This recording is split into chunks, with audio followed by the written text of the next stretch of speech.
encima agarra. Bueno, lo último ya... Contá qué pasó, Machi. ¿Vieron en el segmento de hace un rato de la previa del pastorcito? Estábamos inventando una historia así tranquilamente y de repente suena el teléfono.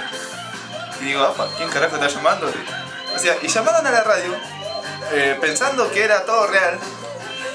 Y no, era ficticio. Y agarra y dice, quisiera aconsejar a ese hombre, dice que por favor busque la fe, que busque un psicólogo, que hable algo, porque me dan ganas, tiene que levantar el ánimo, dice, si no puede estar así, se tiene que animar, dice así. Copado. Se tiene que animar, dice. Copado, boludo.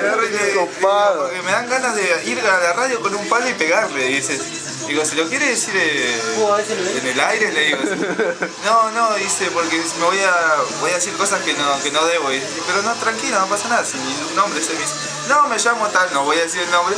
Me llamo tal y tal. Y digo, bueno, está bien, voy a tratar de comunicárselo. Pero señora, era mentira. Era mentira, por favor, no Era se lo mentira, crea. sí, todo lo que hacemos acá es mentira. Creo que al final de la sección ya se dio cuenta. Sí, se van a dar cuenta. Ya se dio cuenta de lo que... Pobre, pero igualmente lo mejor que puede pasar en un programa de radio es que se creen la boludez que estamos la haciendo. boludez que estamos... Así que tan mal no estamos. Sí. ¡Inocente palomita!